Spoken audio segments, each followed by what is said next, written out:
सुखिनः सर्वे सन्तु निरामयाः सर्वे भद्राणि पश्यन्तु मा कश्चित् दुःखभाग् भवेत् मा कश्चित् दुःखभाग् भवेत् मा कश्चित् दुःखभाग् भवेत्।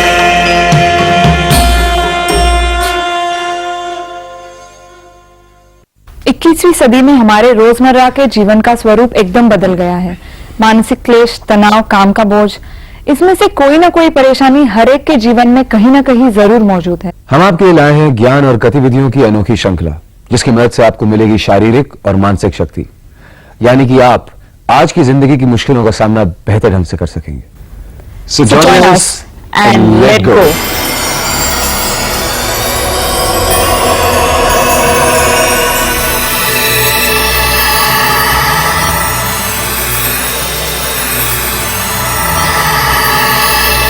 ये योग की श्रृंखला हमने माननीय योगाचार्य श्री अवनीश तिवारी जी के मार्गदर्शन से तैयार की है।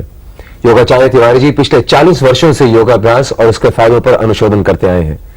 योगाचार्य तिवारी जी सारे भारत में लगातार योग शिविर आयोजित करते आए हैं, जिनके जरिए सैकड़ों लोगों को योग का लाभ प्राप्त हुआ है।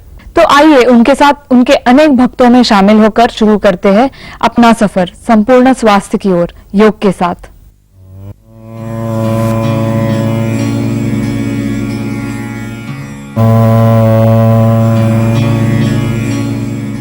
योगाचार्य श्री अवनीश तिवारी जी पिछले 40 वर्षों से योगा के क्षेत्र से जुड़े हुए हैं।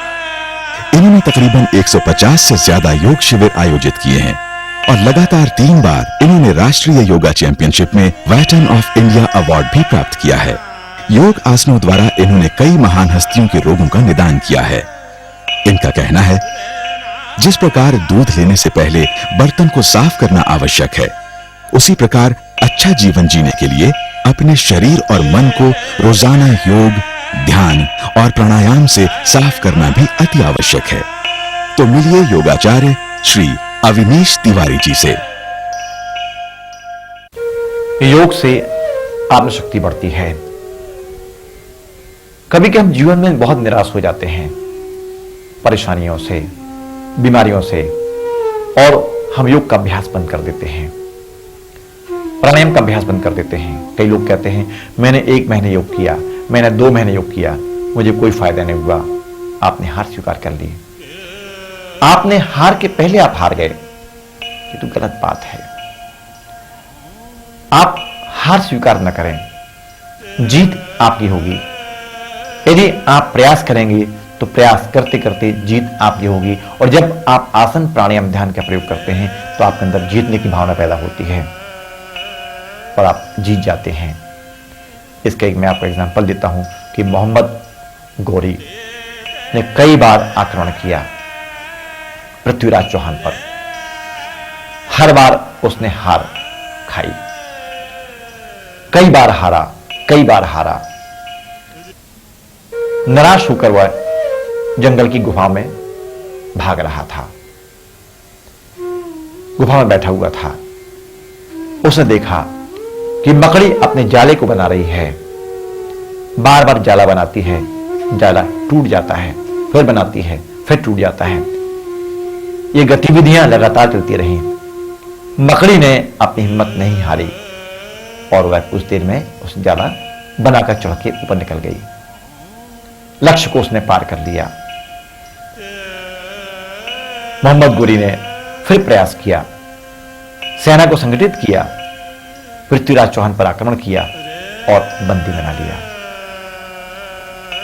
जीवन में निराश नहीं होना चाहिए। जब आप योग का अभ्यास करते हैं, प्राणायाम का अभ्यास करते हैं, तो आपके अंदर आत्मशक्ति जागृत होती है। किसी बीमारी से आप निपट रहे हैं, लड़ना है, लड़ना है, और मरने के पहले कभी नहीं मरना। लोग मरने के पहले मरना शुरू कर देते हैं। हमें जीना है, हम जीने के लिए पैदा हुए हैं, मरने के लिए नहीं। मरना और मारना परमात्मा के हाथ में है, आपके हाथ में नहीं होना चाहिए। जब आप योग का अभ्यास करते हैं तो आपके अंदर इतनी आप शक्ति पैदा होती है कि आपका रोग, आपके शोक खत्म होते ही हैं, होती हैं। हां, थोड़ा समय लगता है। रोग एक दिन में पैदा नहीं होते हैं, उसके पीछे इतिहास होता है। शोक एक दिन में पैदा नहीं होता है, उसके पीछे इतिहास होता है। इसीलिए रोग को भगाने के लिए थोड़ा धैर्य का प्रयोग करें, धैर्य रखिए और धीरे धीरे आपके संपूर्ण रोग शांत होते हैं, खत्म होते हैं।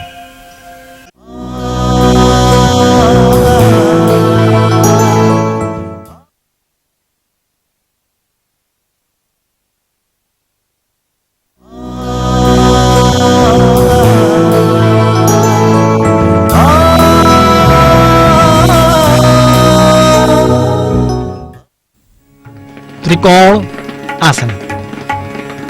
दोनों पैरों में करीब 3 फीट का अंतर रखें। दोनों हाथ कंधे के समानांतर, बायां हाथ और दाएं पैर,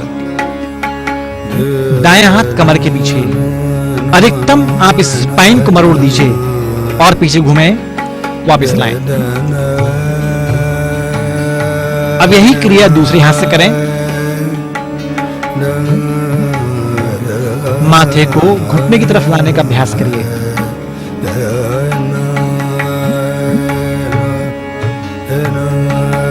वापस आ जाएं।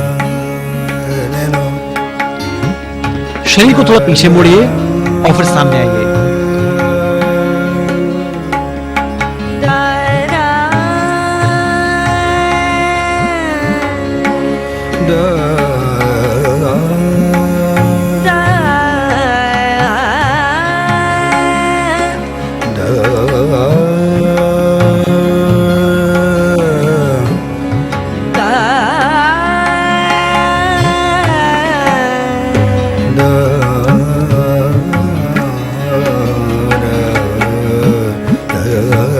अब अगली क्रिया में दोनों हाथ पीछे ले आएं और दाएं पैर के घुटने को माथे से छुलाने का अभ्यास करिए। पीछे घूमे हल्का सा और वापस आते हुए पैर बदलें। माथा घुटने में छुलाएं,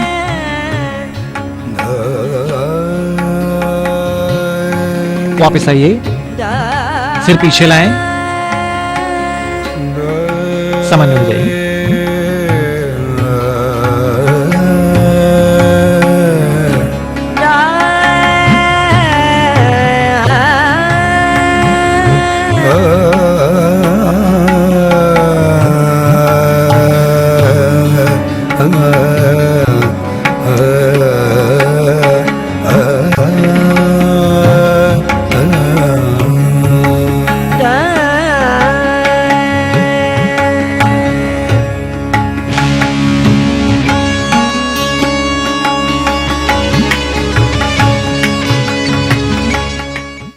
त्रिकोण आसन।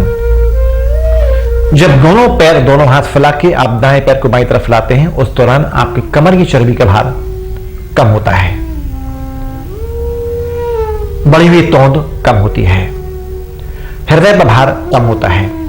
दमा के मरीज के लिए यह क्रिया लाभकारी है, क्योंकि जब आप श्वास को ज्यादा बाहर छोड़ते हैं और रोकते हैं और जब श्वास लेते ऊपर आते हैं तो आपके फेफड़ों की बहुत अच्छी कसरत होती है, मन के तनाव दूर होते हैं, जान की पेशियां मजबूत होती हैं, कमजोर घुटने मजबूत आपके होते हैं और सबसे बड़ी बात, कब्ज को दूर करने के लिए त्रिकोणासन क्रिया लाभकारी है।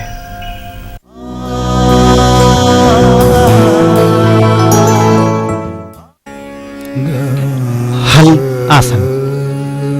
दोनों पैरों को 90 अंश के कोण पर लाकर अब दोनों पैर के पंजों को 120 में लाते हुए पीछे मुड़ने का अभ्यास करते हैं।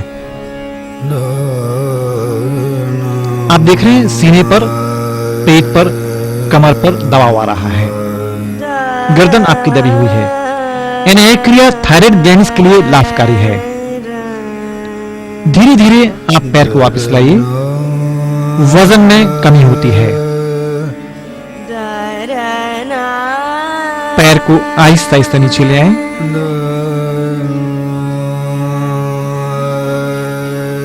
थायराइड ग्लैंड्स के लिए और वजन में कमी लाने के लिए इस क्रिया को आप 5 से लेकर 10 बार तक करना चाहिए।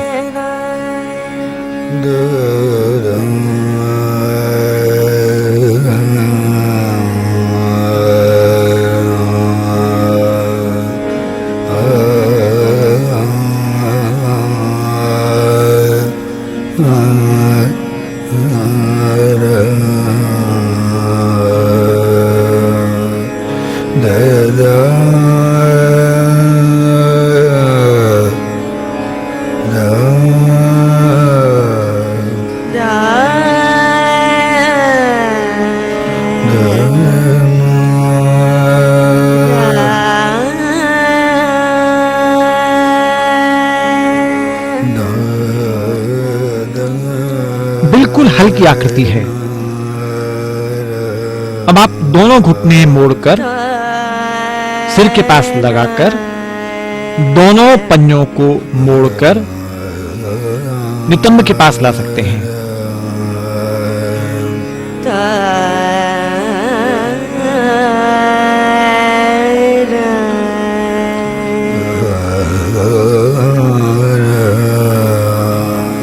अधिकतम रुकने का अभ्यास।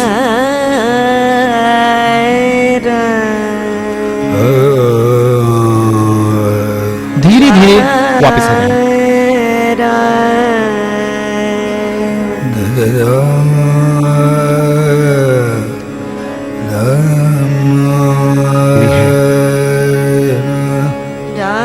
थोड़ा सा आराम, यानी शवासन।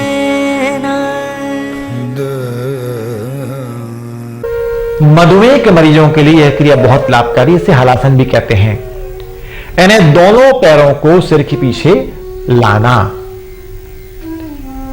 पेट बढ़िया साफ होगा,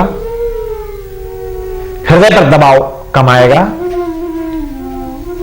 थायराइड ग्लैंड्स T3, T4 और TSH इसको संतुलित करने के लिए यह आसन की क्रिया लाभकारी है।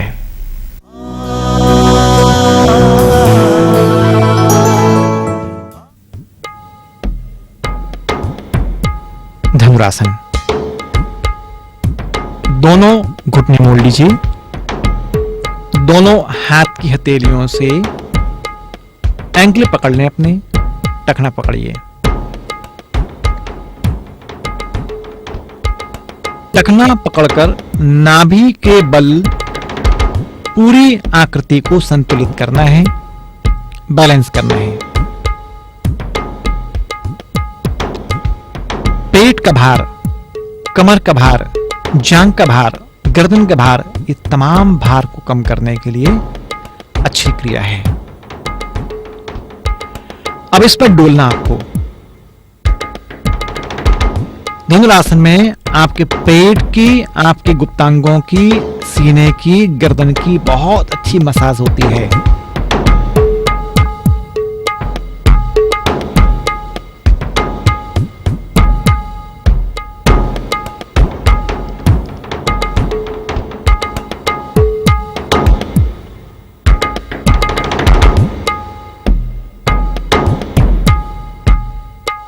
वजन में कमी लाने के लिए, पेट को साफ करने के लिए इस क्रिया को आप 5 बार करें। एक सावधानी है, यदि आप घुटने के दर्द से पीड़ित हैं तो इस क्रिया को बिल्कुल भी ना करें। वात रोगों में इस क्रिया में मनाही है।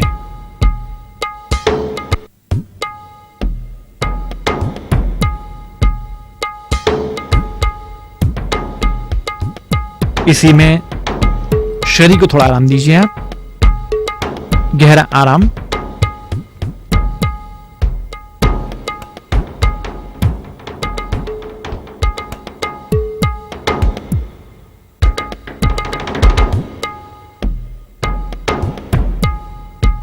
धनुरासन। दोनों हथेलियों से जब घुटने को पकड़ के ऊपर खींचते हैं आसमान की तरफ, तो नाभि पर दबाव पड़ता है,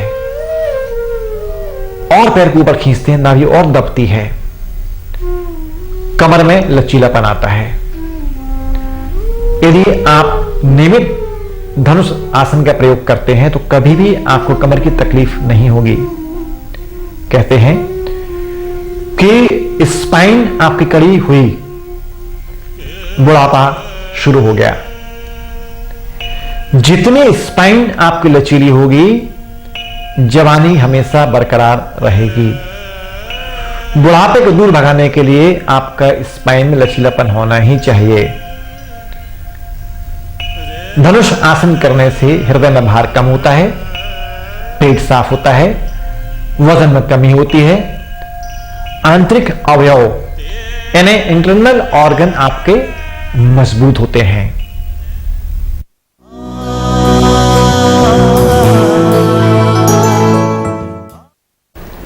भ्रामरी प्राणायाम विधि। दोनों हाथ की अंगुलियों को आप कान में बंद कर दीजिए और आंख बंद करके पूरी गहरी श्वास को अंदर लेकर भंवरे के समान गुंजन करें। लगातार लंबा गुंजन करिए आप। जितना गुंजन आपका लंबा चलेगा, जितना लंबा चलेगा, उतना आपकी मानसिक तनाव में कमी आएगी।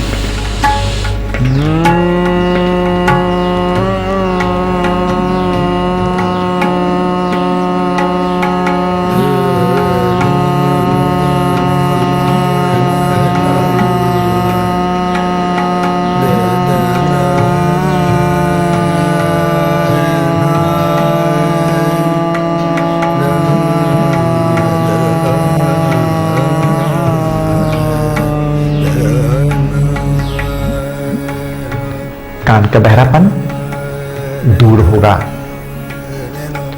चेहरे की पेशियों के तनाव भी आपके कम होंगे। वोकल कॉर्ड आपका खुलेगा, स्वरों में आपका एकदम परिवर्तन होगा, मधुरता आएगी। गले की जलन और पेट की जलन में आपको राहत मिलेगी। माइग्रेन, डिप्रेशन की प्रॉब्लम, हाइपरटेंशन की प्रॉब्लम, इसमें आपको काफी राहत मिलने वाली है। भ्रामरी प्राणायाम मुद्राओं के साथ भी आप कर सकते हैं।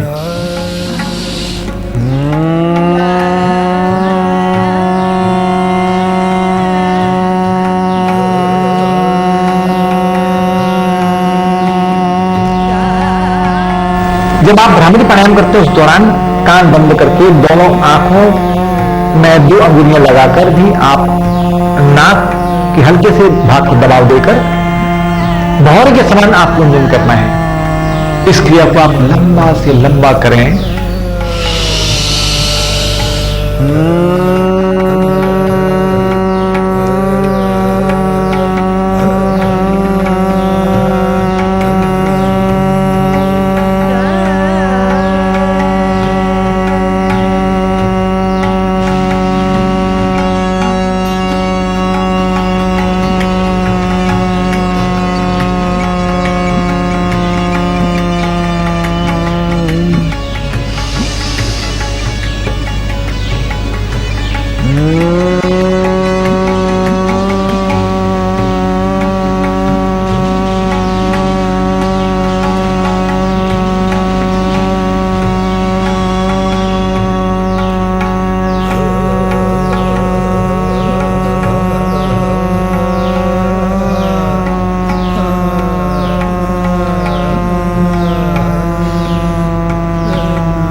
यह मुद्राएं करने से पहली बात आंखों की रोशनी में आपको परिवर्तन होगा। हमारी आई बॉल जो है, आई बॉल में आपको चेंज आएगा और कान का बहरापन तो दूर होता ही है।